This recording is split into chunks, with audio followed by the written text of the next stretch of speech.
ರಾಜ್ಯ ಕಾಂಗ್ರೆಸ್ನಲ್ಲಿ ಕ್ಷಿಪ್ರ ರಾಜಕೀಯ ಬೆಳವಣಿಗೆಗಳಾಗ್ತಾ ಇದೆ. ಡಿಕೆಶಿ ಆಪ್ತ ಸಚಿವರು ಮತ್ತು ಶಾಸಕರಿಂದ ದೆಹಲಿ ಪೆರೇಡ್ ಮಾಡಲಾಗ್ತಿದೆ. ರಾಜ್ಯ ಕಾಂಗ್ರೆಸ್ನಲ್ಲಿ ಕ್ಷಿಪ್ರ ರಾಜಕೀಯ ಬೆಳವಣಿಗೆಗಳಾಗ್ತಾ ಇದೆ.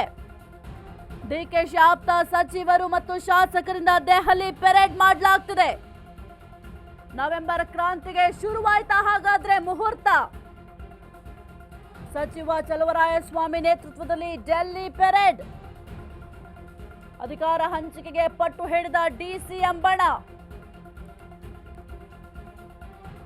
ರಾಜ್ಯ ಕಾಂಗ್ರೆಸ್ನಲ್ಲಿ ಕ್ಷಿಪ್ರ ರಾಜಕೀಯ ಬೆಳವಣಿಗೆಗಳಾಗ್ತಾ ಇದೆ. ಡಿಕೆಶಿ ಆಪ್ತ ಸಚಿವರು ಮತ್ತು ಶಾಸಕರಿಂದ ದೆಹಲಿ ಪೆರೇಡ್ ಮಾಡಲಾಗ್ತಿದೆ. ನವೆಂಬರ್ ಕ್ರಾಂತಿಗೆ ಹಾಗಾದ್ರೆ ಶುರುವಾಯ್ತಾ ಮುಹೂರ್ತ? ಸಚಿವ ಚಲುವರಾಯಸ್ವಾಮಿ ನೇತೃತ್ವದಲ್ಲಿ ಒಂದು ಡೆಲ್ಲಿ ಪೆರೇಡ್ ಅನ್ನ ಮಾಡಲಾಗ್ತಾ ಇದೆ. ಸದ್ಯಕ್ಕೆ ಸಚಿವರು ದೆಹಲಿ ಯಾತ್ರೆಯನ್ನ ಮಾಡ್ತಾ ಇದ್ದಾರೆ. ಹಾಗಾಗಿ ರಾಜ್ಯ ಕಾಂಗ್ರೆಸ್ನಲ್ಲಿ ಕ್ಷಿಪ್ರ ರಾಜಕೀಯ ಬೆಳವಣಿಗೆಗಳಾಗ್ತಾ ಇದೆ. ಬಹಳ ಕುತೂಹಲಕ್ಕೆ ಕಾರಣ ಆಗಿದೆ. ಏಕಾಏಕಿ ಡೆಲ್ಲಿಗೆ ಯಾವ ಕಾರಣಕ್ಕೆ ಹೋದ್ರು ಎಂಬ ವಿಚಾರ ಬಹಳ ಚರ್ಚೆಗೂ ಕೂಡ ಗ್ರಾಸ ಆಗಿದೆ. ಸಚಿವ ಚಲುವರಾಯಸ್ವಾಮಿ ನೇತೃತ್ವದಲ್ಲಿ ಈಗ ಡೆಲ್ಲಿ ಪೆರೇಡ್ ಅನ್ನ ಮಾಡಿದ್ದಾರೆ. ಎಲ್ಲರೂ ಕೂಡ ಈಗ ಡಿಸಿಎಂ ಡಿಕೆ ಶಿವಕುಮಾರ್ ಅವರ ಆಪ್ತ ವಲಯದವರೆಲ್ಲರೂ ಕೂಡ ಈಗ ಡೆಲ್ಲಿ ಯಾತ್ರೆಯನ್ನ ಮಾಡ್ತಾ ಇದ್ದಾರೆ. ಹಾಗಾಗಿ ಯಾವ ಕಾರಣಕ್ಕೆ ಹೋಗಿದ್ದಾರೆ ಅನ್ನೋದು ಬಹಳ ಕುತೂಹಲಕ್ಕೆ ಕಾರಣ ಆಗಿದೆ. ಇನ್ನು ನಿನ್ನೆಗೆ ಕಾಂಗ್ರೆಸ್ ಪಕ್ಷ ಅಧಿಕಾರಕ್ಕೆ ಬಂದು 2.5 ವರ್ಷ ಕಂಪ್ಲೀಟ್ ಆಯಿತು.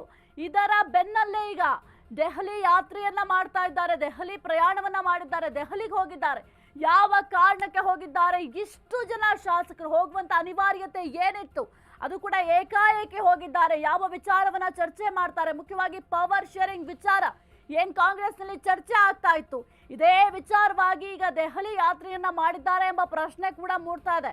ಇನ್ನು ನಿನ್ನೆಗೆ ನೀವು ಗಮನಿಸಬಹುದು, ಕಾಂಗ್ರೆಸ್ ನಿನ್ನೆಗೆ ಅಧಿಕಾರಕ್ಕೆ ಬಂದು 2.5 ವರ್ಷ ಕಂಪ್ಲೀಟ್ ಆಗಿದೆ.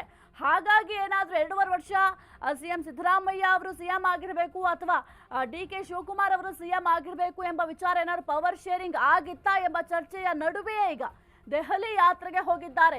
ಇಷ್ಟು ಜನ ಏಕಾಏಕಿ ಹೋಗುವಂತ ಅನಿವಾರ್ಯತೆ ಏನಿತ್ತು ಎಂಬ ಪ್ರಶ್ನೆ ಮೂಡುತ್ತದೆ. ಅದು ಕೂಡ ಎಲ್ಲರೂ ಕೂಡ ಡಿಕೆ ಶಿವಕುಮಾರ್ ಅವರ ಆಪ್ತ ವಲಯದಲ್ಲಿರುವಂತಹ ಶಾಸಕರು ಸಚಿವರೇ ಹೋಗಿರುವಂತದ್ದು. ಹಾಗಾಗಿ ಯಾವ ಕಾರಣಕ್ಕೆ ಹೋದ್ರು, ಹೈಕಮಾಂಡ್ನ ಯಾವ ಕಾರಣಕ್ಕೆ ಭೇಟಿ ಮಾಡ್ತಾರೆ ಅನ್ನೋದು ಬಹಳ ಕುತೂಹಲಕ್ಕೆ ಕಾರಣ ಆಗಿದೆ.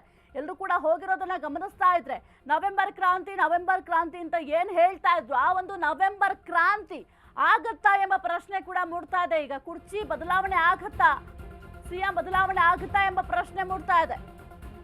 ಕಾಂಗ್ರೆಸ್ನಲ್ಲಿ ಜೋರಾಯ್ತು ಪವರ್ ಫೈಟ್, ಜಟಾಪಟಿ. ಚಲುವರಾಯಸ್ವಾಮಿ, ಮಾಗಡಿ ಬಾಲಕೃಷ್ಣ, ಇಕ್ಬಾಲ್ ಹುಸೇನ್, ಗುಬ್ಬಿ ಶ್ರೀನಿವಾಸ್, ಗಣಿಗ ರವಿಕುಮಾರ್, ಕದಲೂರು ಉದಯ್, ಗೂಡಿಗೌಡ, ರಾಜೇಗೌಡ, ಶಿವಾನಂದ ಪಾಟೀಲ್ ದೆಹಲಿಗೆ ಹೋಗಿದ್ದಾರೆ. ಇಂದು ಕೆಸಿ ವೇಣುಗೋಪಾಲ್ ಭೇಟಿಗೆ ಸಮಯ ಕೂಡ ನಿಗದಿಯಾಗಿದೆ. ಅಧಿಕಾರ ಹಸ್ತಾಂತರದ ಬಗ್ಗೆ ಸ್ಪಷ್ಟನೆಯನ್ನ ನೀಡಿದ ಹೈಕಮಾಂಡ್. ಡಿಕೆಶಿಗೆ ಸಿಎಂ ಪಟ್ಟ ನೀಡುವಂತೆ ಹೈಕಮಾಂಡ್ಗೆ ಒತ್ತಡ. ಇಂದು ಹೈಕಮಾಂಡ್ಗೆ ಡಿಕೆಶಿ ಬಣ ಒತ್ತಡ ಹೇರುವ ಸಾಧ್ಯತೆ ಇದೆ. ನಿನ್ನೆ ಒಂದು ತಂಡ, ಇಂದು ಮತ್ತೊಂದು ತಂಡ ದೆಹಲಿಗೆ ಹೋಗಲಿದ್ದಾರೆ. ಕಾಂಗ್ರೆಸ್ನಲ್ಲಿ ಒಂದು ಪವರ್ ಫೈಟ್ ವಿಚಾರ ಜಟಾಪಟಿ ಜೋರಾಗಿ ನಡೀತಾ ಇದೆ. ಡಿಕೆ ಪಡೆ ಈಗ ದೆಹಲಿಗೆ ಹೋಗಿದ್ದಾರೆ. ಏಕೆಂತಂದ್ರೆ ಒಂದು ಅಧಿಕಾರ ಹಂಚಿಕೆ ವಿಚಾರವಾಗಿ, ಜೊತೆಗೆ ನಾಯಕತ್ವ ಬದಲಾವಣೆ ವಿಚಾರವಾಗಿ ಸಾಕಷ್ಟು ಚರ್ಚೆ ಆಗ್ತಾ ಇದೆ. ಕಾಂಗ್ರೆಸ್ ಅಧಿಕಾರಕ್ಕೆ ಬಂದಾಗಿನಿಂದಲೂ ಕೂಡ ಈ ಒಂದು ವಿಚಾರ ಚರ್ಚೆ ಆಗ್ತಲೇ ಇದೆ. ಆದ್ರೆ ಹೈಕಮಾಂಡ್ ಎಂಟ್ರಿ ಯಾವತ್ತೂ ಕೊಟ್ಟಿಲ್ಲ. ಹೈಕಮಾಂಡ್ ಎಂಟ್ರಿ ಕೊಟ್ಟು ಈ ಒಂದು ವಿಚಾರಕ್ಕೆ ಸ್ಪಷ್ಟನೆಯನ್ನು ಕೊಡುವ ಕೆಲಸವನ್ನೇ ಮಾಡಿಲ್ಲ. ಹಾಗಾಗಿ ಇವತ್ತು ಕೂಡ ಒಂದಿಷ್ಟು ಜನರ ಗುಂಪು, ಅಂದ್ರೆ ಒಂದಿಷ್ಟು ನಾಯಕರ ಗುಂಪು ದೆಹಲಿಗೆ ಹೋಗ್ತಾರೆ. ನಿನ್ನೆ ಕೂಡ ಸ್ವಲ್ಪ ಜನ ದೆಹಲಿಗೆ ಹೋಗಿದ್ರು. ನೀವು ಗಮನಿಸ್ತಾ ಇದ್ರೆ ಯಾರೆಲ್ಲ ಹೋಗಿದ್ದಾರೆ ಅಂತ. ಶ್ರೀನಿವಾಸ್ ಅವರಾಗಿರಬಹುದು ಅಥವಾ ರಂಗನಾಥ್ ಅವರು, ರವಿ ಗಣಿಗ ಆಗಿರಬಹುದು, ಎಲ್ಲರೂ ಕೂಡ ದೆಹಲಿಗೆ ಹೋಗಿದ್ದಾರೆ. ಕೆಸಿ ವೇಣುಗೋಪಾಲ್ ಅವರನ್ನ ಭೇಟಿ ಮಾಡ್ತಾರೆ. ಇವತ್ತು ಟೈಮ್ ಕೂಡ ನಿಗದಿ ಆಗಿದೆ, ಅಂದ್ರೆ ಸಮಯಾವಕಾಶವನ್ನ ಕೊಟ್ಟಿದ್ದಾರೆ. ಎಷ್ಟು ಗಂಟೆಗೆ ಭೇಟಿ ಮಾಡಬೇಕು ಅಂತ ಸದ್ಯಕ್ಕೆ ಟೈಮ್ ಕೊಟ್ಟಿರೋದ್ರಿಂದ ನಿನ್ನೆ ಒಂದು ತಂಡ ಹೋಗಿದೆ, ಇವತ್ತು ಮತ್ತೊಂದು ತಂಡ ದೆಹಲಿಗೆ ಹೋಗ್ತಾರೆ. ಕೆಸಿ ವೇಣುಗೋಪಾಲ್ ಅವರನ್ನ ಭೇಟಿ ಮಾಡ್ತಾರೆ. ಈ ಒಂದು ಅಧಿಕಾರ ಹಂಚಿಕೆ ವಿಚಾರವಾಗಿ ಮಾತನಾಡ್ತಾರೆ. ಬಹುಮುಖ್ಯವಾಗಿ ಈ ಒಂದು ವಿಚಾರ ಬಹಳ ಚರ್ಚೆ ಆಗ್ತಾ ಇತ್ತು. ಇದರ ಬೆನ್ನಲ್ಲೇ ಈಗ ಎಲ್ಲಾ ನಾಯಕರು ದೆಹಲಿಗೆ ಹೋಗಿರೋದು ಬಹಳ ಕುತೂಹಲಕ್ಕೆ ಕಾರಣ ಕೂಡ ಆಗಿದೆ.